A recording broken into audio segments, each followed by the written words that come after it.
Oke ya. Nah, jadi untuk pertama, kita membuat dulu entity.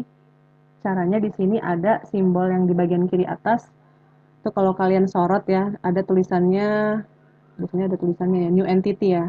Nah, ini, oke, tapi saya nggak kelihatan ya. Nah, ini kalau diklik, nanti tanda plus yang muncul ya di kursor kita, baru kita drag di sini ya. Nah, kemudian nanti akan muncul kotak dialog. Di sini ada name entity. Kita kasih nama, contohnya misalnya staff ya. Oke. Nah, ini sudah menjadi satu entity ya. Nah, kemudian untuk menambahkan atributnya, kita bisa coba sini ya, klik kanan ya. Kemudian nanti ada properties. Oke, kemudian di dalamnya ini nanti ada pilihan menu atribut ya. Kemudian di sini belum otomatis bisa dibuat ya, tapi harus ditambahkan dulu atributnya dengan cara mengklik tanda plus yang ada di sini. Ya, tanda plus, kemudian add atribut. Nah, untuk yang pertama di situ ada ID ya, ID. Kemudian untuk tipe datanya ya di sini kita pilihnya adalah yang logical, ya logical. Kemudian di sini kalau untuk yang masih pertama sekali nginstal data modeler biasanya ini belum ada ya, source type-nya ya. Sudah ada belum? Udah muncul Sudah ada, belum? Bu. Oh, udah ada ya. Sudah ada, Bu. Oke, kalau sudah ada, kalian bisa pilih ID-nya itu adalah varchar ya. Di sini tipenya contohnya varchar, oke. Nah, atau bisa juga kalau seperti ini kan tampilannya banyak ya, kalian bisa cari aja yang prefer muncul yang sering digunakan ya. Jadi sebenarnya ini ada settingannya ya untuk menambahkan apa namanya jenis tipe data ya. Nanti akan saya tunjukkan ya. Nah, jadi untuk sementara kita pilih dulu ID-nya adalah varchar. Kemudian size ya, di sini size sebenarnya tujuannya untuk membatasi jumlah karakter yang nanti bisa dimasukkan ya. Jadi misalnya kita batasi menjadi 10 ya. Oke, nah kemudian kalau si ID ini dia, oke kita jangan jadiin primary key dulu ya supaya nanti bisa kelihatan bedanya. Nah kemudian untuk yang berikutnya ada atribut first name ya, first name varchar 25, oke. First name. Nah, ingat untuk penamaan atribut di sini masih bisa menggunakan spasi ya. Seperti yang kemarin kita pelajari kalau dia masih dalam tahap logical model masih bisa ada spasi. Tapi kalau nanti sudah masuk ke tahap fisik itu tidak boleh ya pakai spasi. Oke, ini saya pilih dia varchar. Size-nya 25. Oke. Nah, seperti ini ya. Jadi kita sudah membuat satu entity staff beserta dua atribut ID dan first name. Nah, kemudian kalau seperti ini kan belum ada simbol dari apa namanya? UID-nya ya, unique key-nya. Nah, bagaimana caranya? Bisa kita tambahkan lagi ya di bagian properties, klik kanan. Nah, untuk yang unique ID-nya di sini adalah ID, berarti kita tandakan saja di sini primary UID ya. Oke, nanti kita lihat perubahannya, dia ada tanda pagar ya, seperti yang kemarin kita pelajari di teori. Oke, jadi seperti itu. Kemudian kalau sudah seperti ini jangan lupa di-save ya, supaya nanti tidak hilang. Ini kalau sudah apa namanya panjang-panjang kalian buat tiba-tiba hilang, eh, ya lumayan repot juga ya harus buat lagi ya.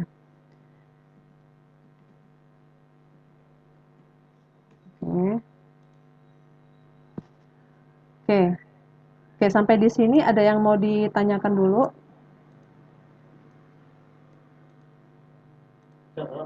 Oke, tidak ada? Ibu, Ya, mau nanya ini kenapa nggak ada part chartnya? varchar-nya. Oke, nah itu tadi yang tipe data ya. Jadi kalau untuk pertama kali nginstal biasanya memang masih kosong. Jadi kalian bisa cari di bagian tools ya kalau nggak salah ya. Nah tools kemudian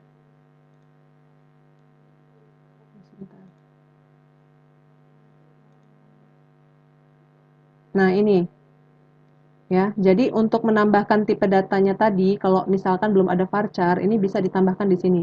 Jadi ini misalnya saya belum ada ya. Nah, ini kan masih di sebelah kiri posisinya. Nah, ini ada macam-macam, bisa kalian tambahkan. Misalkan tadi yang varchar ini ya. Nah, ini saya tambahkan di sini.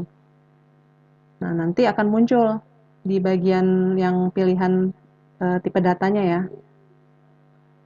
Seperti itu. Coba tadi langkahnya pilih yang tool, kemudian preference. Oke, kemudian di sini ada data modeler ya. Kalian klik tanda plusnya, kemudian nanti pilih model. Nah, nanti di sini ada tipe logical ya. Nah, ini bisa kalian tambahkan. Oke, seperti itu ya. Oke, tadi yang nanya siapa? Saya, Bu. Muhammad Rehan ya. Oke, udah dicoba? Bentar, Bu, ini laptopnya load. Bu, maaf Bu, Oke, gimana? itu yang di data type-nya kan kalau masih kosong itu biasanya yang di checklistnya masih domain gitu. Kalau saya coba di checklist ke logikalnya langsung pada ada gitu source type-nya. Oh gitu, yang di bagian ini tadi. Iya, nah yang itu yang di atasnya biasanya domainnya ke klik utama. Ah, terus Kalau dipindah kita langsung pindah ada. langsung ada. oh langsung ada. Oh jadi Ya, Iya. ketika milih logical ini udah muncul ya otomatis iya Bu, semuanya yang tadi ya. iya. Iya Bu. Oh oke. Ya jadi kalau kemarin saya pertama itu masih kosong ya di bagian sini. Nah jadi saya tambahkan yang di bagian tadi itu ya yang tools preference. Tapi ternyata ada juga yang bisa muncul langsung ya tanpa harus menambahkan ya. Oke. Oke, nggak masalah berarti ya untuk penambahan tipe datanya ya. Nah, kemudian tadi sudah membuat entity dan atribut. Kemudian kalau lihat berikutnya di sini, Ibu maaf satu lagi Bu, ya, kalau yang saya sebelum ID-nya bulat nggak bintang, kenapa ya? oh bulat dan nggak bintang ya, berarti belum di set Oh belum di mandatory ya, belum di mandatory save ya. ya? Heeh, coba, coba kalau di set dulu. Kalau tadi nambahin pagernya gimana Bu? Nah ini nih, ada primary UID-nya. Oh iya. Nah ini saya sudah kebetulan udah otomatis di checklist mandatory ya. Jadi kalau misalnya tadi yang masih bulat aja, itu artinya dia masih opsional ya. Ini misalnya saya coba ini ya, seperti ini ya. Oke, ini karena sudah dibuat UID, jadi harus ada UID. Nah, intinya kalau misalnya ini tadi belum di checklist mandatory, dia masih bulat biasa aja ya. Tapi kalau sudah ada checklist mandatory, maka nanti berubah menjadi bintang. Kemudian nanti di checklist primary UID, dia akan menambahkan jadi pagar. Seperti itu. Oh iya sudah Bu. Heeh. Nah, ini jadi langsung masuk ke bagian mandatory aja ya. Jadi tadi ada yang menanyakan, langsung aja dibahas berarti. Nah, ini adalah simbol-simbol yang kemarin sudah kita pelajari ya, mengenai apa namanya? UID ya, bagian UID. Jadi ada sifat apa namanya? Primary key, kemudian kalau untuk entity kemarin atribut ya. Atribut itu kemarin ada yang mandatory, ada yang opsional. Nah, jadi kalau untuk ID ini kita setnya mandatory, kemudian yang first name-nya ini bulat seperti ini artinya opsional. Oke, ada lagi? Ibu, maaf, Ya, pengen nanya. Tadi nambahin source type-nya kayak gimana, Bu? source type-nya, apa namanya Iya, tipe datanya? iya. Ya, ini di tools, preference, Terus, kemudian Bu? pilih model, Hmm. kemudian di sini sebenarnya ada logical ya. Sorry, model aja ya. Nah, ini langsung muncul seperti ini, Oh, ya, Bu, ya. tinggal digeser ke kanan aja. Biasa, Bu. Makasih, Bu. Ya, oke. Bisa ya. Ini mungkin ada yang sambil mencoba ya, jadi biar bisa langsung ngerti nanti. Nah, kemudian berikutnya di sini, oke, unique identifier tadi sudah ya, bagaimana cara menentukan UID. Ada lagi case berikutnya ya. Jadi di sini dikatakan kita sudah membuat entity dan atribut ya, oke. Nah, kemudian sudah membuat primary dan secondary-nya malah belum ya, secondary key-nya ya. Jadi kalau untuk secondary key di sini contohnya misalnya apa ya di sini? Sebentar. Di bagian yang PDF ya, kalian bisa sambil lihat juga. Oke, jadi kalau untuk primary key tadi itu yang ID ya. Pilihannya tadi sudah ada, tinggal di checklist aja. Kemudian untuk membuat secondary UID. Nah, jadi kalau kemarin kita belajar tentang UID itu kan ada yang secondary ya, ada yang apa ya, ya sifatnya yang kedua ya UID-nya. Nah, bagaimana cara membuatnya? Nah, di sini kita ya berarti harus menambahkan atribut lagi ya, atribut lagi untuk menjadi secondary UID ya. Caranya di sini kalian misalkan buat atribut lagi ya berarti ya, unique identifier ya. Sebentar nih.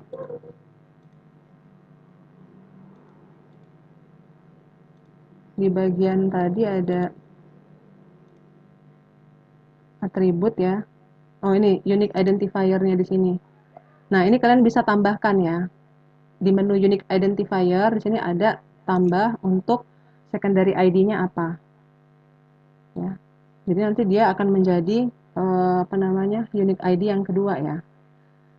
Tapi ini sebenarnya tergantung kebutuhan ya. Kalau misalnya memang kita tidak memerlukan secondary unique ID ya nggak usah dibuat gitu. Nah, kalau di contoh modulnya ini dia membuat secondary UID-nya dengan nama description underscore LK ya, description underscore LK.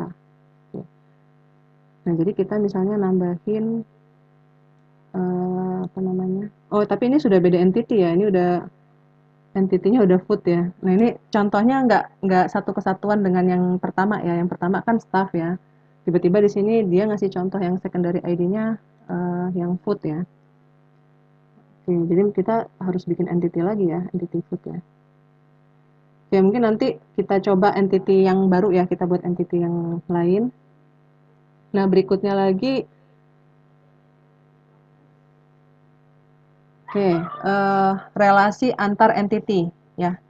Nah, untuk relasi antar entity ini, kemarin kita sudah belajar ada beberapa jenis ya. Jadi ada one to many, kemudian ada juga yang namanya one to many ya, tapi dia identifying ya, identifying relationship. Nah, nanti ini akan kita pelajari juga perbedaannya apa dengan yang one to many yang biasa.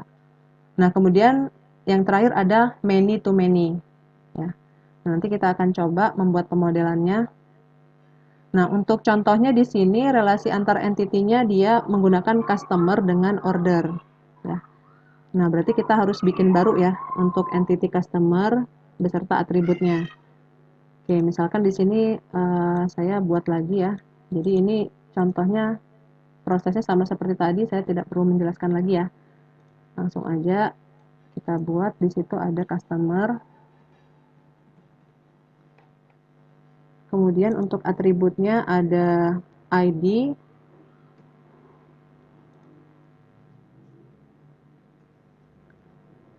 tipe datanya belum kelihatan ya di sini ya, tapi kita buat aja dia varchar ya. Varchar, kemudian ada lagi first name dan last name ya, ini dipisah ya.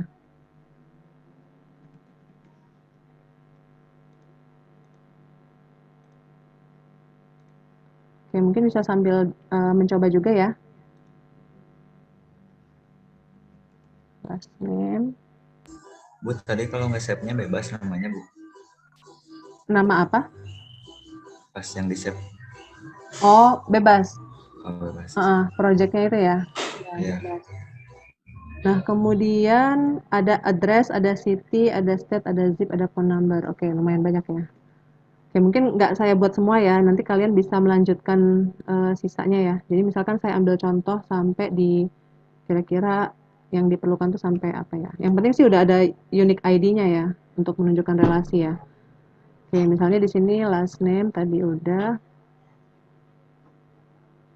Oke, varchar ya. Kemudian ada lagi address ya tadi ya. Address dia alamat berarti kita buat ukurannya agak besar ya. Misalkan 50 ya. Oke, seperti itu dulu ya. Mungkin saya bikinnya sampai address dulu aja. Nah, ini dia sudah ada. Oh, tapi belum dibuat UID-nya ya. Nah, ini kalau ketentuannya di sini yang jadi primary key-nya adalah ID. Oke. Berarti di sini ID kita checklist ya, primary ID. Nah, ini kan mandatorinya masih belum ya. Berarti nanti ini oh, dia otomatis ya. Jadi ketika kita ngeklik primary UID, otomatis mandatorinya langsung ke checklist. Ya. Oke. Seperti itu. Kemudian entity berikutnya ada order. Kita buat lagi ya. Ini tampilannya kurang lebar ya. Saya atur lagi deh. Order.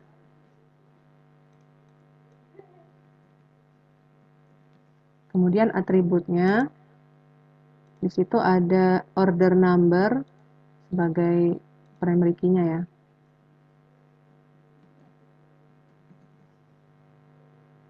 Oke, order number biasanya dia nggak ada keterangannya ya. Varchar aja lah ya, nggak apa-apa ya. Yang jelas kalau menentukan tipe data ini apakah dia varchar ataukah dia numerik, tergantung dari kebutuhannya ya. Jadi kalau numerik itu biasanya dipakai untuk proses kayak penjumlahan, pengurangan, atau operasi aritmatika ya. Nah, kalau misalnya seperti ini kan kayaknya sih nggak perlu ya menambahkan order number ya. Jadi kita buatnya menjadi varchar aja. Oke, misalnya di sini ada size-nya, kemudian setelah itu order date. Nah, ini tanggal ya. Format tanggal ini biasanya ada date ya, khususnya untuk tanggal. Kemudian order total. Nah, ini. Jadi kalau untuk order total biasanya nanti kaitannya dengan penjumlahan. Koneksinya tadi pas pagi. Oke. Ada yang mau nanya? Atau nggak sengaja kebuka audionya ya? Oke. Nah, tadi ya yang order total ini kan nanti kaitannya dengan bisa aja ada operasi aritmatika ya, penjumlahan ya dari total. Nah, jadi sebaiknya disarankan numerik ya. Oke, kemudian sudah ya itu aja.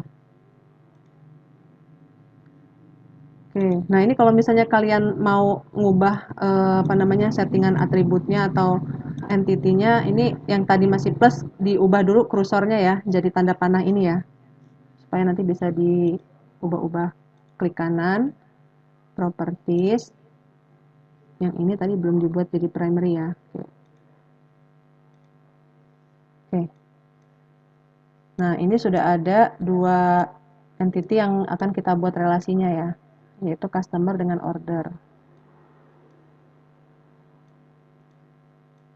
Oke. Nah, kemudian kalau kita lihat ketentuan dari relasi antara customer dan order ini adalah apa? Jadi kemarin sudah dibahas ya bagaimana cara membaca relasi antar entity ya dari dua arah ya. Jadi dari arah customer ke order, kemudian order ke customer.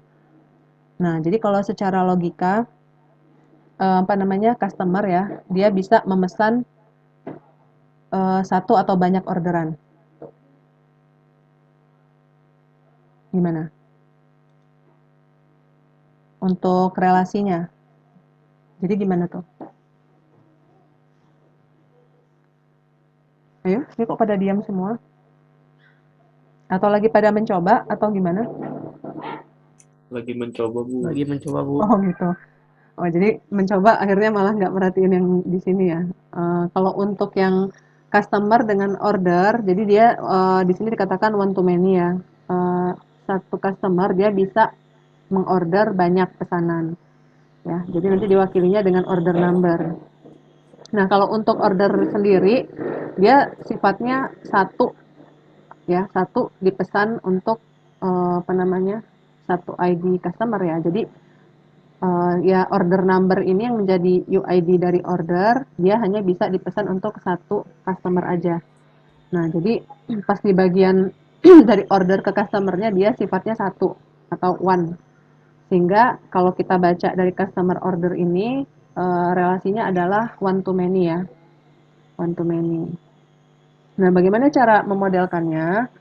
Nah, kalian lihat di bagian atas ini juga ya, toolbar ini sudah ada tanda-tanda panah yang memberikan arti ya. Jadi di sini ada yang MN ini artinya many to many ya. Kemudian ini ada one to many ya. One to many. Kemudian ini ada one to many tapi dia ada identifying. Nah, ini nanti agak beda dengan yang one to many biasa ya. Kemudian ini ada one to one.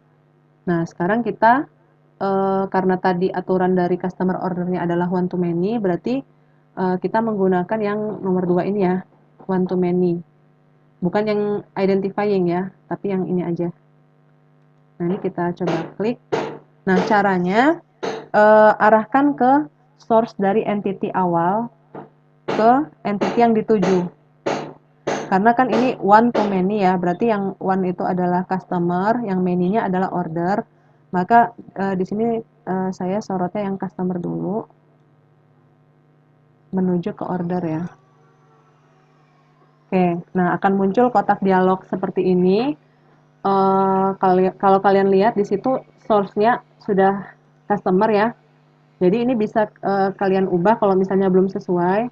Kemudian targetnya adalah order. Kemudian di sini ada untuk cardinality-nya ya. Jadi yang sifatnya many, kemudian di sini ada yang one. Nah, berarti yang di bagian many-nya itu customer, kemudian yang one-nya itu adalah order ya. Nah, jadi apa namanya? Ini sudah otomatis ya. Kemudian apa ini? Oke, ini kita coba. Oke, jadi di sini nanti ada apa namanya? Label ya. Label itu dia memberikan keterangan relasi antar entity. Jadi misalnya kayak kemarin tuh ada apa namanya? Buku dikarang oleh autor gitu ya.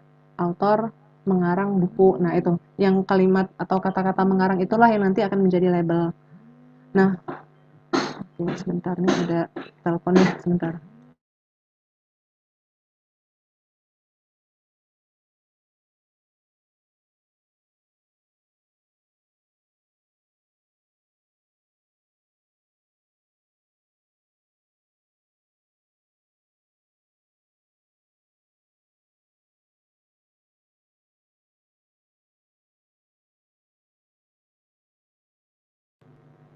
Iya, maaf ya, dari tadi ada gangguan. Nah, untuk yang tadi, bagaimana cara membuat labelnya, berarti kita isi di bagian ininya ya, name on source-nya ini. Nah, misalkan untuk pelabelan dari customer ke order itu adalah place ya di sini ya. Nah, kita ikutin aja dulu ya, apa namanya, bahasanya ya, place. Kemudian yang targetnya itu adalah place by.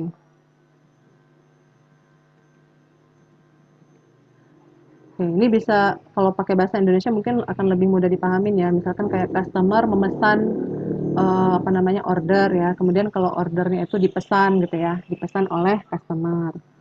Nah, ini kita ikutin aja dulu yang ada di modul ya. Oke, ini seperti ini. Tapi kalau kalian perhatikan relasinya sih udah sesuai ya. Jadi dia putus-putus ini one, kemudian sifatnya opsional ya. Kemudian yang ini many ya, simbolnya seperti ini dan ini solid ya, artinya wajib ada. Untuk yang order number-nya ini harus ada ID customer.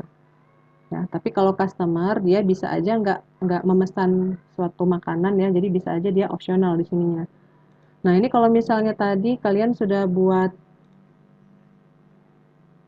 nah ini source opsional, ini bisa ditentukan ya. Jadi untuk masalah opsional atau tidak ini kita checklistnya di sini ya.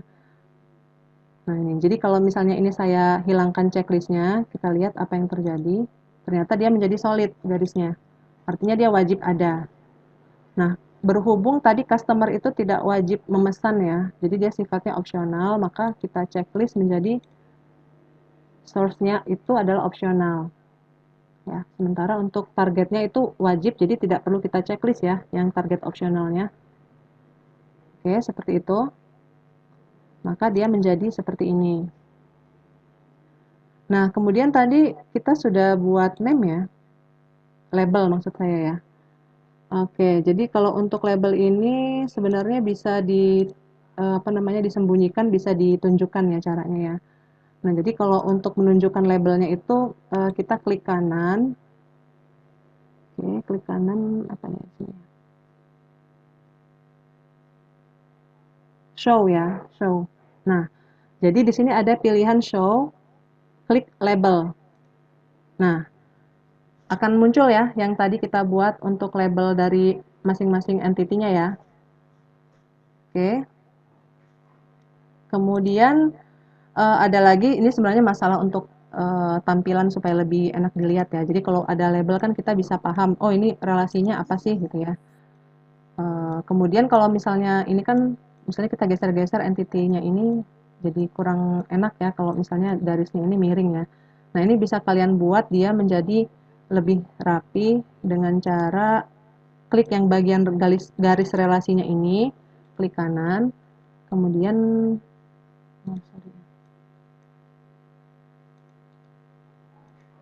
jangan di name-nya ya, jangan di labelnya, tapi pastikan di garisnya. Ini, nah seperti ini dulu. Nah, klik kanan di bagian garisnya nanti ada tulisan add elbow. Nah ini kalian klik aja. Nanti kalau kalian geser-geser entity-nya nanti dia bisa seperti ini. Ya. Jadi nggak harus miring-miring tapi dia bisa lurus seperti ini ya. Oke. Ibu maaf, Ya. untuk tadi yang buat munculin nama labelnya itu gimana? Oh Saya iya. ngikutin. Yang munculin label tadi kita klik kanan aja di sembarang tempat yang workspace-nya ini ya. Klik kanan. Kemudian nanti ada show, pilih yang label. Jadi kliknya terserah di sembarang tempat. Gitu ya. Terima kasih, Bu. Ya. Bu, Oke, gimana? kalau munculin panahnya itu gimana Bu tadi? Ketinggalan Bu. Panah yang mana? Itu yang di tengah.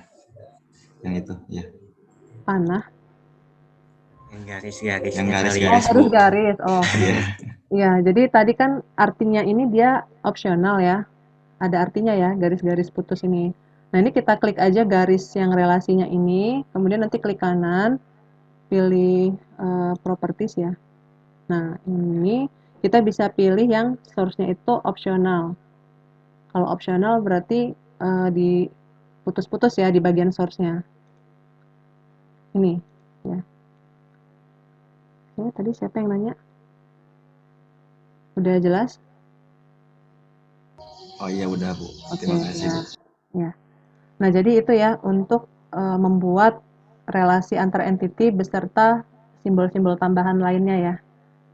Oke, ini jangan lupa di-save. Oke, berikutnya ini tadi label udah, kemudian menambahkan elbow juga udah ya. Nah, kemudian berikutnya lagi ya. Di sini dikatakan apa namanya? Ya, ini sebentar ada telepon lagi ya, sebentar.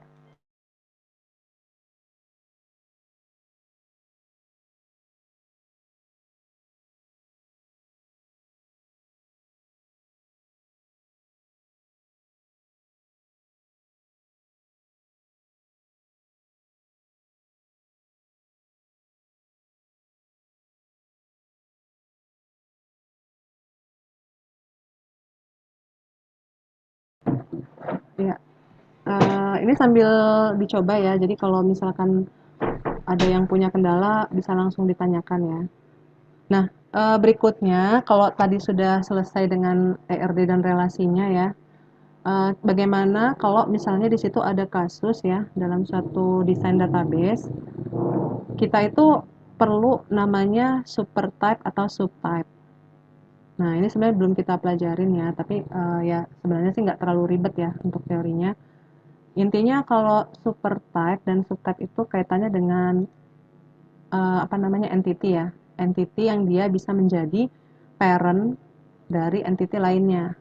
Nah, itu dia namanya super type. Sementara kalau subtype itu adalah turunannya ya, turunan dari entity si super type tadi atau child-nya lah ya. Nah, si subtype ini dia bisa mewarisi atribut yang ada di supertype. Ya. Nah, ini ada contohnya, misalkan kita mau membuat entity supertype dan subtype ya. Dari kasus yang tadi global fast food untuk kategori order taker, kemudian ada cook, ada manager. Nah, ini kalian bisa lihat di yang modulnya ya, halaman 33 ya. Nah, jadi order taker, cook, dan manager ini dia itu sebenarnya masuk ke dalam entity staff ya. Ya. Jadi entity staff akan menjadi supertype dari 3 entity tadi. Ya. Jadi dalam staff itu ternyata ada banyak jenis-jenis staff ya, ada order taker, ada cook, ada manager. Jadi ada yang dia tuh tukang ngambilin orderan, ada yang tukang masaknya, ada yang manajernya gitu ya. Nah, dia masuk ke dalam entity staff, maka dikatakan staff itu menjadi super type. Kemudian kalau yang 3 ini tadi, ya, order taker, cook, sama manager adalah subtype. Nah, ini kita coba ya untuk membuat entity tambahan dari staff tadi ya. Jadi kita tinggal ngelanjutin yang ini tadi aja ya, staffnya ya. Nah, ini saya buatnya masih dalam satu halaman aja supaya nanti enak ya. Kan ini kan sebenarnya nanti satu kesatuan ya semuanya ya. Oke, ini saya tadi sudah bikin staff. Ini sebenarnya belum semua atribut ya, staff ini ya. Ada banyak ya. Jadi ada first name, ada last name, kemudian ada birth date, ada salary. Oke, sebenarnya nanti ada atribut yang diturunkan juga ya. Jadi kayaknya perlu saya tambahkan ya. Oke, misalnya ini saya tambahkan aja ya untuk atribut dari staffnya. Nah, ini untuk menambahkan atribut ya. Perhatikan, tinggal klik kanan aja entity, kemudian properties, klik tanda tambah atribut ya. Nah, di sini ada birth date.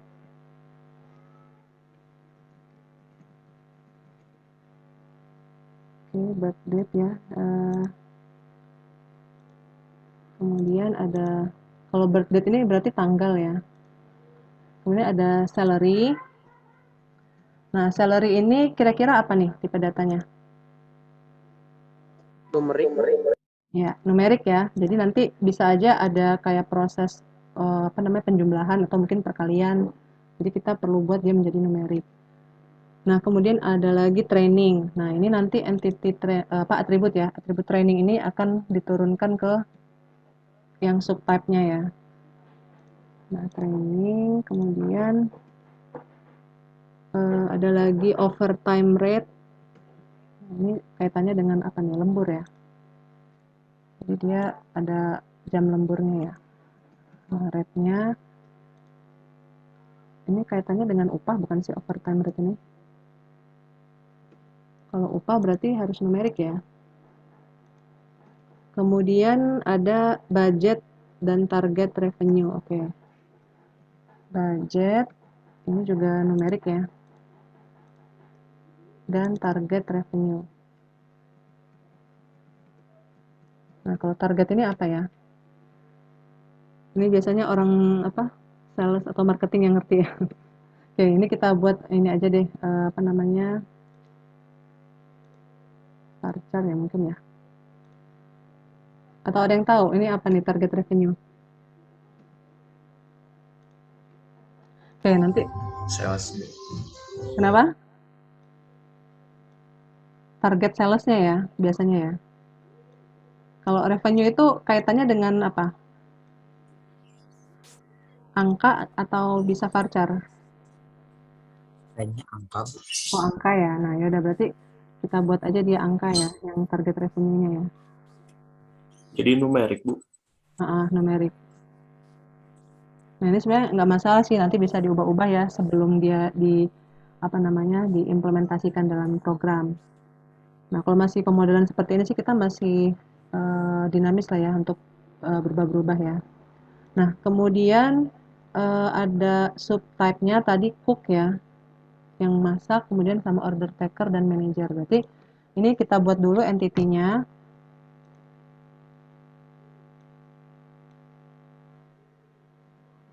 Untuk cook ya. Kebetulan dia nggak ngasih tahu atributnya apa ya. Jadi kita buat dulu aja entity-nya ya. Jadi atributnya mungkin nanti bisa belakangan ya. Kemudian, oh ini kalau cook ternyata training ya. Oke, kita tambahkan ada namanya atribut training ya. Nah, di sini tambahkan training ya. Training tadi varchar ya. Oke. Nah, kemudian kita mau memasukkan si cook ini menjadi subtype ya, subtype dari si staff ya. Nah, caranya, kalau misalnya kalian lihat di halaman 35 ya, sudah ada penjelasannya. Jadi kalian buka entity-nya si apa namanya cook tadi ya. Ini properties.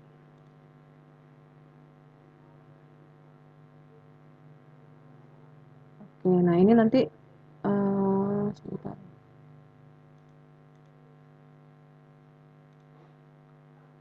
Di bagian general ya. Nah, ini di bagian general ya, menu general. Di situ ada pilihan namanya super type. Kalian pilih dia staff. Ya, jadi nanti staff ini akan menjadi super type-nya dari cook ya. Nah, ini kita coba apply. Oke, jadi dia masuk ke dalam entity staff. Di sini. Ya.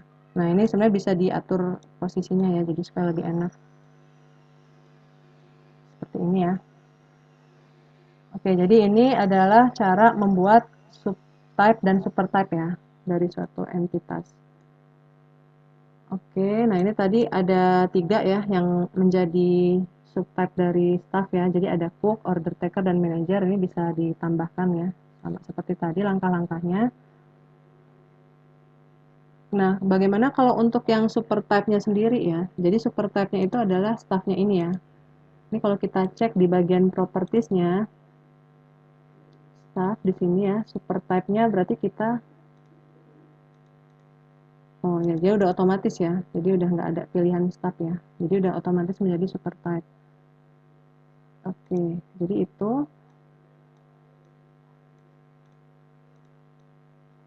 Oke, ini saya apa namanya tambahkan yang subtype satunya ya, ada order taker ya.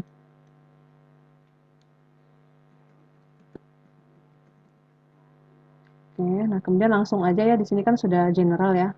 Langsung aja kita tentukan supertype-nya adalah staff. Nah ini ya. Nah, ini jangan lupa kalau masih kayak gini kita mau ngatur-ngatur posisinya, kursornya diubah dulu jadi panah ya. Klik ini, kemudian nanti digeser-geser. Oke, seperti itu. Sampai di sini ada yang mau ditanyakan dulu mengenai supertype dan subtype. Ibu, Ya, gimana? sebenarnya saya masih belum paham ya tentang kegunaan fungsi sort tipenya, Bu. Fungsi apa? Sort tipenya misalkan kayak trainingnya itu masuk ke sort tipe mana gitu. Kayak varchar itu buat Oh, apa gitu, Bu.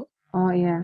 Jadi tadi ya balik lagi ke kebutuhan kalau menentukan tipe data dari suatu atribut itu disesuaikan dengan konteksnya. Jadi misalkan kayak ID ini kan dia sudah otomatis sifatnya itu unik ya, tapi ID juga bisa char ya. Sebenarnya tidak harus angka ID itu. Nah, makanya ini saya buatnya tipenya bisa varchar tadi ID-nya.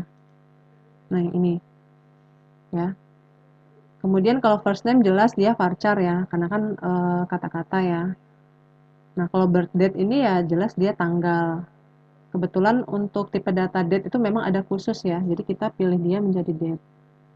Nah, paling yang untuk numerik ini disesuaikan aja. Kalau misalkan tadi kaitannya dengan jumlah uang atau mungkin nanti ada proses penjumlahan ya, atau mungkin suatu total pesanan. Nah, itu biasanya menggunakan numerik. Ya, seperti itu ya. Oke, gimana? Baik, Bu. Alhamdulillah sudah paham. Oh, oke ya, alhamdulillah ya. Nih, jadi nanti gimana? Emang harus install Java juga. Jangan sudah install Java, install Java. Gimana? suaranya agak kurang jelas, gimana? Bu, Mhm. emang harus pakai Java untuk buat masuk aplikasi data modeler. Bukan Java sih sebenarnya, kayak apa ya, modulnya ya, salah satu modul yang biasa dipakai untuk belajar Java itu ya JDK, JRE gitu. Oracle ini kan dia ada kaitannya ke sana, jadi ya kita perlu JRE gitu. Tapi tadi sih udah ada ya di dalam file Oracle apa namanya, data modeler ya, udah ada folder JRE dan JDK-nya.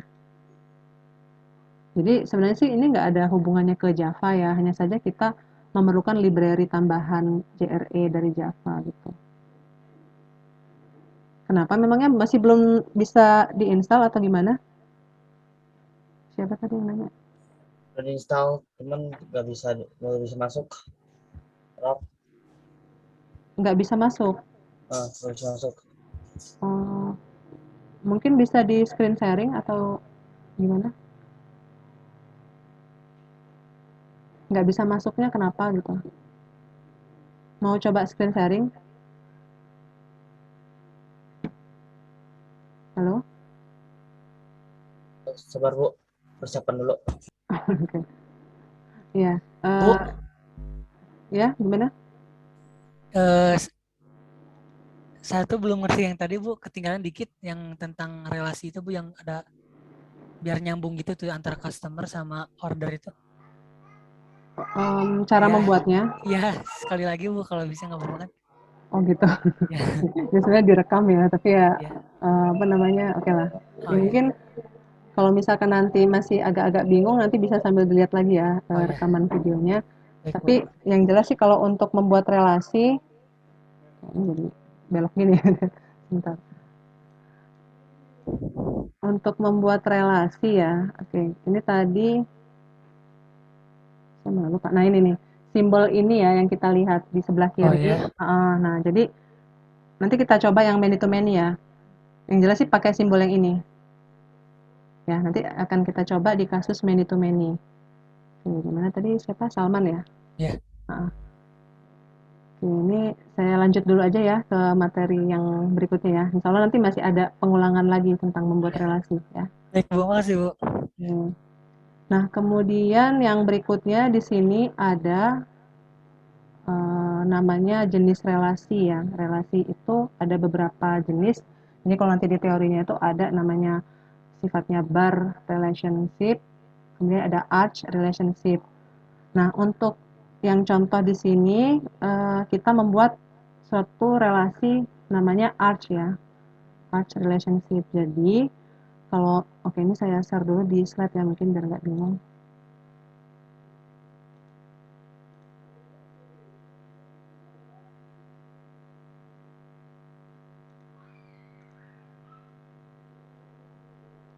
Oke, udah kelihatan?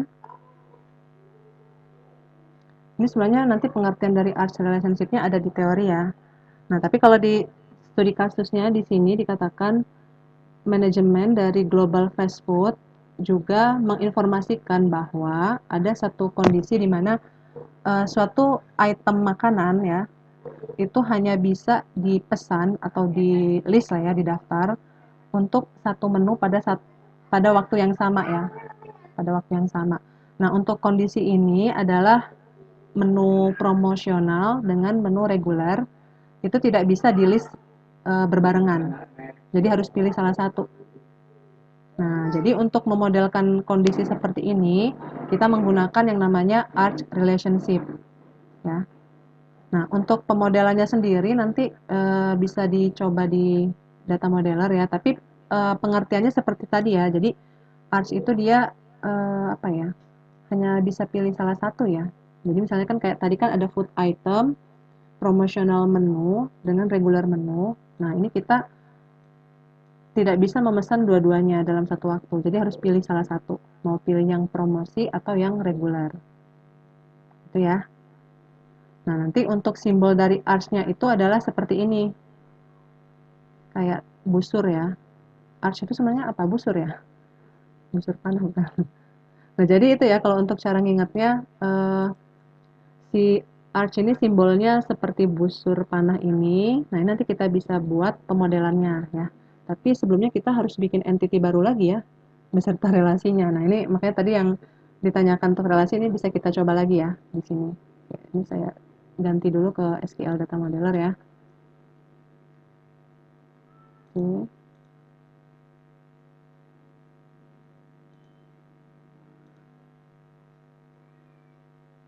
Sorry, salah ya. Sebentar.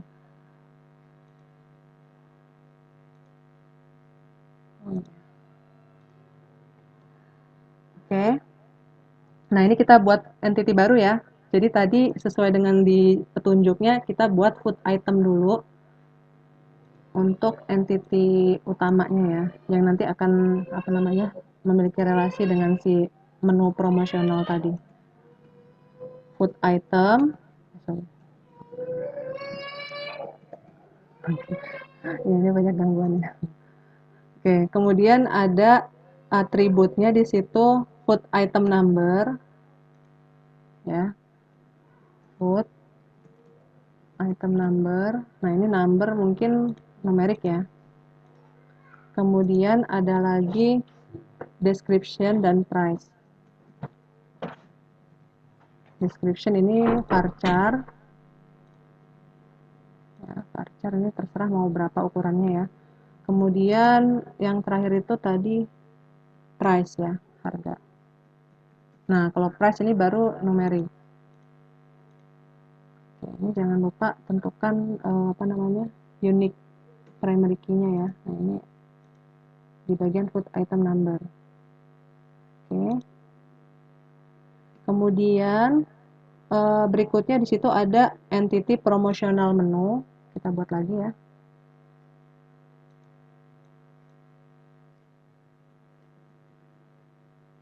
Promotional menu. Atributnya ada kode. Nah, ini mungkin kode dari menu promosinya ya. Kalau kode biasanya varchar ya. Oke, kemudian ada lagi name ya, nama menunya. Varchar. Kemudian ada lagi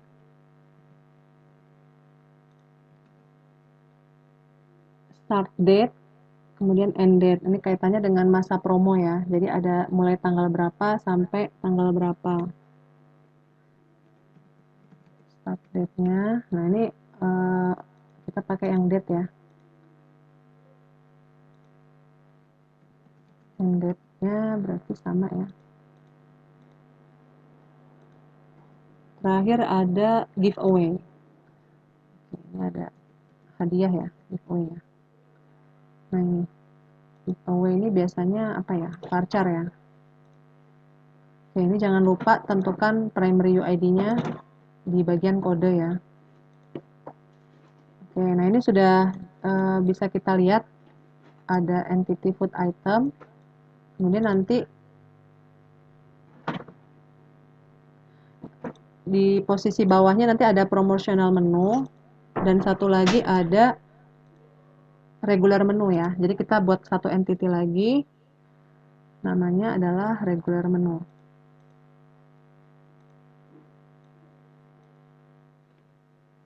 Jadi ini menu yang bukan diskon ya, regular menu. Kemudian atributnya ada kode juga ya, sama seperti yang promosional, tapi ini perlu kita buat apa namanya sebagai unique ID sendiri juga ya, karena ini beda apa namanya entity-nya. Varchar, kemudian ini primary UID. Kemudian ada tipe. Ini tipe apa ya maksudnya? Tipe menu regulernya mungkin ya. Misalnya masakan apa Oriental, Chinese gitu ya mungkin. Oke, tipenya ini apa ya? Varchar ya mungkin ya. Kemudian ada lagi hour serve, jadi jam kapan dia dibuka gitu ya, atau mungkin bisa dipesan. Hour serve. Nah, ini tuh kaitannya dengan apa ya? Jam ya. Jadi date time ya misalnya. Oke. Nah, itu untuk yang regular menu. Ya, jangan lupa di save ya. Oke, sampai di sini kita sudah buat entity food item, promotional menu, regular menu beserta primary key-nya. Tinggal kita buat relasinya. Nah, di sini kalau dilihat keterangan relasinya ya, antara food item dengan promotional menu itu sifatnya apa di sini garisnya putus-putus semua ya. Tapi dia one to many ya. Kalau kalian lihat di gambarnya one to many dari promotional menu ya. Artinya satu promotional menu itu bisa apa namanya terdiri dari banyak food item ya. Food item. Kemudian untuk food itemnya sendiri ini hanya bisa di list atau didaftarkan atau dipesan untuk satu promotional menu saja.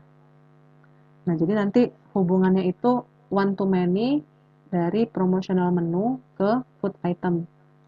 Ya, jadi yang ini promotional menu one to many. Ya, jadi satu promotional menu ini bisa terdiri dari banyak food item. Nah, ini kita buat relasinya berarti menggunakan yang one to many ya. One to many berarti yang nomor 2 ini. Nah, ini caranya kita tarik sumbernya itu dari si promotional menu menuju ke targetnya food item. Nah, akan muncul seperti ini ya. Nah, kalau kita lihat di situ source to targetnya itu dia sudah simbolnya many ya. Sementara untuk yang target ke source-nya, tadi yang jadi targetnya itu yang food item ya. Food item ke source-nya ini tadi promotional menu, dia sudah 1. Nah, ini udah sesuai. Hanya saja di situ gambarnya putus-putus semua ya. Jadi baik di promotional menu dan food item itu sifatnya opsional. Nah, ini kita bisa tambahkan checklist source optional ini pada kedua entity. Seperti ini ya. Ini kita coba. Nah, ini ya. Jadi simbolnya udah sesuai dengan yang ada di petunjuk ya. Dia one to many, kemudian sifatnya opsional. Ya, jadi tidak wajib ya. Kan nggak harus mesen menu promosi gitu. Nah, sama juga dengan yang regular menu ke food item ya. Jadi jenis cardinality-nya itu sama. Nah, ini kita bisa buat sama seperti tadi, one to many dari yang source-nya regular menu ke many yang food item. Nah, ini pastikan source-nya sudah sesuai ya. Jadi source-nya itu dari ini source-nya malah food item ya. Source-nya itu regular menu ya. Targetnya food item. Oke ya. Ini kan jadinya nunjuk ke diri sendiri tadi ya. Kalau misalnya saya nggak ubah ya, misalnya saya tetap food item ya. Nah, ini seperti ini. Dia nunjuk ke dirinya sendiri. Ini kayak rekursif ya. Nah, jadi kalau untuk memastikan, kalian bisa cek di bagian sininya ya, source-nya. Ini sudah sesuai atau belum. Kemudian tadi yang opsionalnya jangan lupa di checklist juga ya, dua-duanya. Seperti ini. Oke, maka dia akan menghasilkan sama seperti yang di promotional menu. Oke, sampai di sini ada yang mau ditanyakan dulu?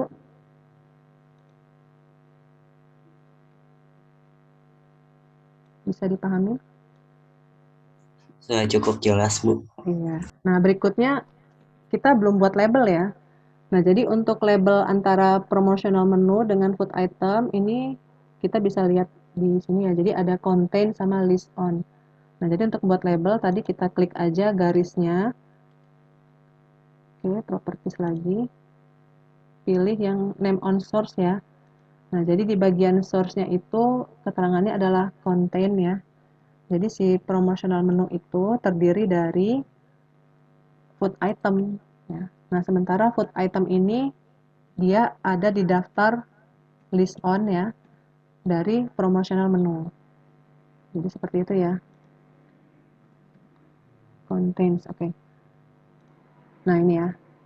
List on dan contains. sama yang ini juga ya. Jadi untuk label juga perhatikan letak-letaknya ya, jangan sampai ketukar. Untuk yang di source-nya ini dia regular menu, berarti tadi yang contains ya, terdiri dari si regular menu itu terdiri dari food item ya. Nah, jadi food item ini terdaftar ya, otomatis dia sudah terdaftar di regular menu. Nah, ini. Jadi ini untuk apa namanya labelingnya. Oke, nah ini sudah di tahap ini kita sudah membuat relasi lebih dari satu entity ya. Jadi dari food item ini dia punya relasi ke dua entity. Kalau selama ini kan kita contohnya selalu satu. Nah ternyata satu entity itu bisa memiliki satu atau lebih relasi ke entity yang lainnya. Oke. Kemudian tadi ada aturan kita itu hanya bisa memesan salah satu menu aja, ya. Jadi namanya tadi yang arch ya. Nah untuk membuat simbol arch-nya ini, coba di sini klik Ctrl ya, apa namanya di keyboard ya. Kemudian klik food item yang menjadi apa namanya ini entity utamanya ya. Kemudian di sini ada garisnya tadi, diklik juga ya. Ini juga diklik. Nah, kalau kalian sudah pastikan ini keklik semua, sebenarnya label nggak perlu ya, label nggak perlu diklik. Nanti di bagian kiri atasnya ini ada layar putih menu kecil gini ya. Ini kalau kalian lihat, ini kalau disorot sebenarnya ada tulisannya ya. Jadi ini adalah new arch. Nah ini, kelihatan ya? Yang kursor saya. Coba ini saya kasih tanda aja deh. Nah ini. Oke, ini audio siapa yang nyala? Nah ini ya, jadi yang tanda merah ini adalah simbol dari new arch. Ini akan aktif kalau kita sudah mengklik dengan cara menekan tombol kontrol. Apa saja yang diklik, jadi kayak tadi ya. Nah ini kan hilang tuh ya. Kalau saya hilangin apa namanya kliknya, ini menjadi tidak aktif.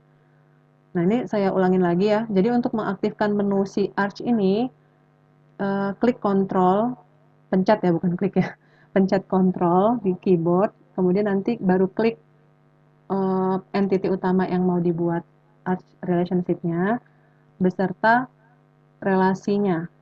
Ya, jadi pas di garisnya ya, bukan di labelnya sebenarnya. Nah ini saya sebenarnya mau nyorot yang garisnya tapi selalu kena label.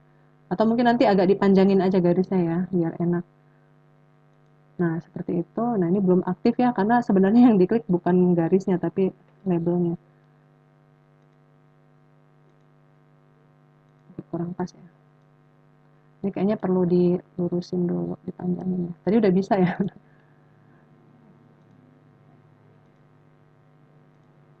Nah, itu ya. Udah aktif ya. Oke, ini saya klik. Nah, baru dia muncul busur ininya ya. Oke, seperti itu untuk arch relationship. Nah, nanti di teorinya akan kita bahas lebih lanjut ya. Bisa dipahamin sampai di sini? Untuk yang arch relationship. Paham, Bu. Hah? Paham, Bu. Oh iya, oke, paham ya. Oke, ini sudah ada berapa yang login ya? Yang masuk ada 71 ya, 72. Oke. Ya, jadi nanti kalau Bu, masih gimana? Bu kalau emang nggak ya Bu kira-kira? Kayaknya Renal banyak yang terlewat soalnya luk-luk banget nih sih Iya. koneksinya jadi nggak jelas. Ya, ini saya rekam ya. Jadi nanti tinggal dilihat aja rekamannya. Nanti saya upload ya. Oh baik Bu, terima Iya. kasih. Oke. Oke, bisa saya lanjut? Bisa, Bu. Oke, nah ini terakhir ya sebenarnya. Jadi ada namanya bar relationship. Nah, jadi kalau untuk jenis-jenis relasinya, ini tadi ada jenis arch, ada bar, kemudian nanti ada rekursif ya. Nah, untuk apa namanya, simbol-simbolnya sendiri itu memiliki arti yang berbeda. Nah, ini saya share dulu deh yang apa namanya, PDF-nya ya.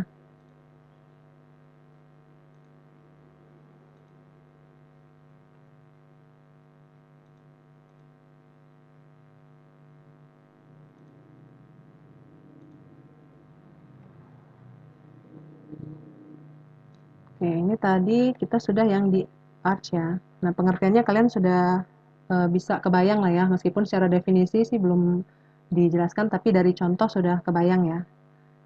Nah, untuk bar, nah ini ada suatu kasus ya.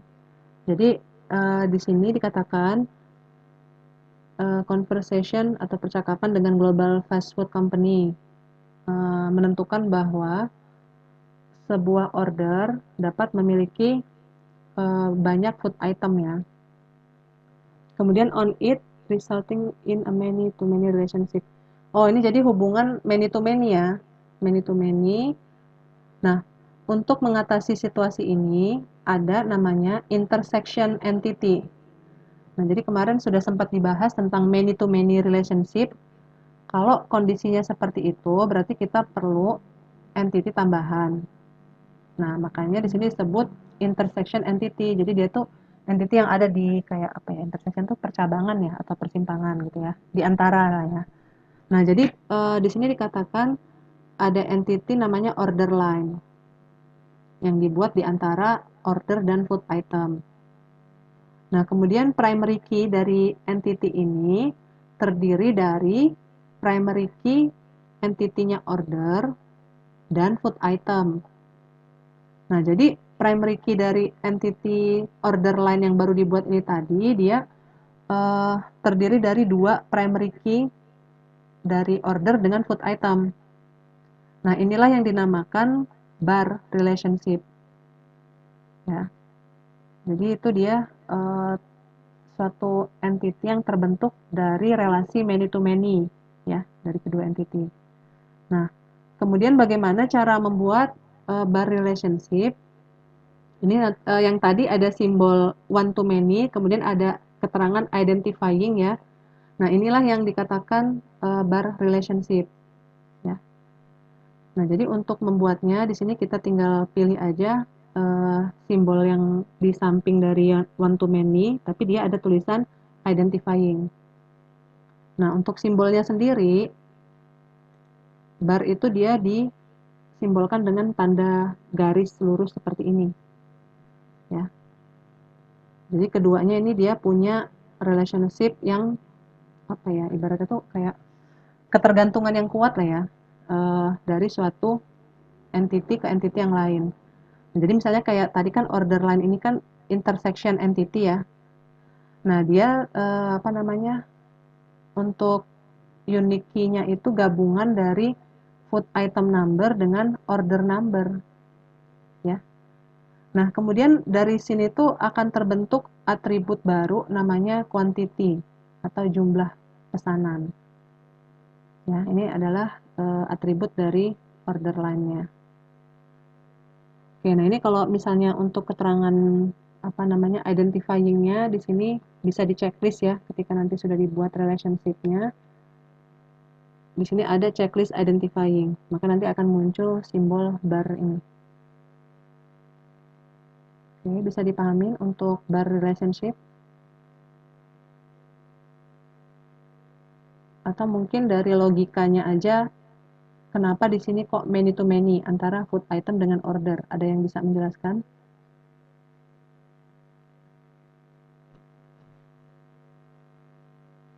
Food item dengan pesanannya ya. Dia di sini many to many. Ada? Halo, pada tidur? Bingung ngejelasinnya, Bu. Oh, bingung ya kata-katanya ya. Ya itu, ngerti mah ngerti, cuman ngejelasinnya itu, Bu. Oke, kalau nggak pakai contoh aja deh, langsung aja misalnya ke item makanan apa gitu. Bu, Ya? unable to launch the Java virtual machine located at pad. Kenapa?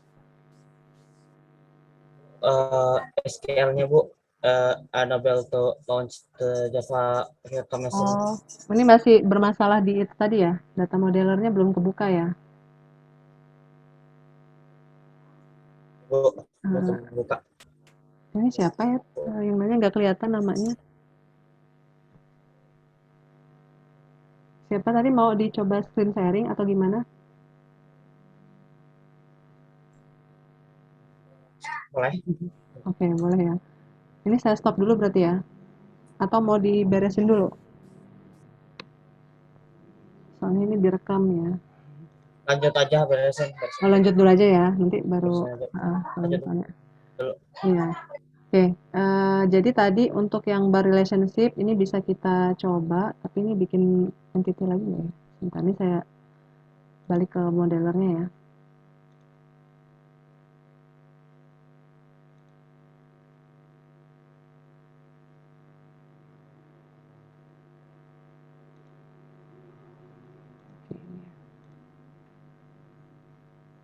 Oke, jadi tadi ada order line. Oh, ternyata belum kita buat ya. Dengan food item sudah ada. Kemudian ada order tadi. Oh, udah ada ya di sini ya. Oke, berarti nanti posisinya kurang lebih di sini lah ya. Jadi kita perlu tambahan order line. Nah, jadi antara si food item ya, saya rapin dulu ya tampilannya. Jadi supaya nanti enak ya, kalian bisa atur-atur apa namanya tampilannya ini disesuaikan dengan kok jadi berubah ini ya. Apa namanya relasinya ya. Jadi kalau misalnya dia nanti ada relasi ke sini order ya, mungkin nanti bisa dideketin lah ke order ya.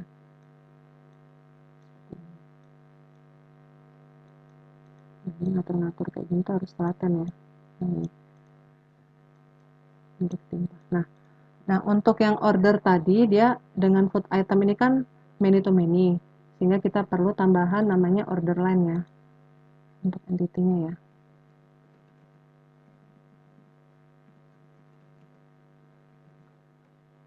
Order line, kemudian tadi ada atribut quantity ya yang ada di order line.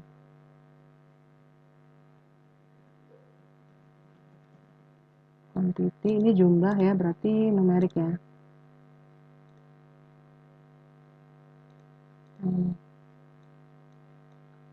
Oke, jadi kita mau membuat relasi antara quantity ke food item dan order line ya.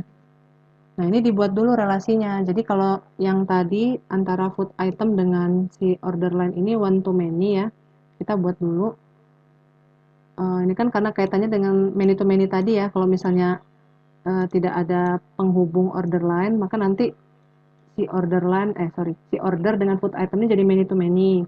Nah, supaya dia nggak many to many, maka kita perlu tambahan entity order line sehingga relasinya itu menjadi one to many. One-nya ini dari food item ke order line. Ya, jadi satu food item itu ada banyak order line. Nah, ini kita tambahin lagi ya yang one to many-nya. Tapi di sini kita pakai yang identifying tadi ya. Ingat karena dia kan sifatnya bar. Jadi kita pakai yang ini. Nah, ada tulisannya ya. Kelihatan nggak? Relation identifying. Kelihatan? Kelihatan Bu. Kelihatan Bu. Oke, ini recursif ya. Ini saya tinggal diperbaikin aja. Jadi source-nya dari food item, targetnya ke order line ya. Nah, ini ya. Kemudian kalau dari petunjuknya di situ ada identifying ya. Berarti identifying ini kita checklist. Ya, identifying checklist, kemudian ini sudah ya dia many, kemudian ini source apa namanya target to sources dia one ya. Ya, ini one, ini many ya. Oke, food item, order line. Nah, udah tinggal kita oke ya. Nah, ini ya. Jadi kita tuh cuma mau nambahin simbol garis ini aja sebenarnya untuk menunjukkan kalau dia tuh bar relationship gitu ya. Sama juga yang ini tadi ya. Jadi untuk yang order ke order line kita buat yang pilihannya ada identifying dari source-nya order menuju ke targetnya order line. Nah, ini kalau masih ada tulisan seperti ini nggak usah bingung ya, tinggal di oke aja dan pastikan di sininya source sama targetnya sudah sesuai. Jadi source-nya ini adalah order, targetnya adalah order line. Dan ini identifying ya. Ini ya. Oke, jadi udah menjadi relasi bar ya. Oke, mungkin itu ya untuk apa namanya membuat simbol-simbol relasi. Nah, ini sebenarnya ada rekursif juga ya kalau di modulnya ini rekursif tadi sudah sempat sekilas dibahas ya. Jadi dia menunjuk kepada dirinya sendiri. Nah, ini contohnya misalkan entity-nya staff tadi ya. Jadi dalam staff itu ada manager yang ini tadi ya, staff, ini ada cook, ada order taker, terus ini sebenarnya ada manager ya tadi ya di sini ya. Nah, jadi untuk rekursif si entity staff ini dia akan menunjuk ke bisa aja entity yang di dalamnya ini ya, subtype-nya tadi ya. Nah, ini dia akan menjadi rekursif. Nah, ini kalian bisa apa namanya menyelesaikan modulnya ya untuk melengkapi apa namanya relasi-relasinya. Sehingga nanti kalau misalkan sudah jadi ya, ini saya stop dulu yang apa data modelernya ya. Kalau misalnya nanti sudah jadi tampilannya itu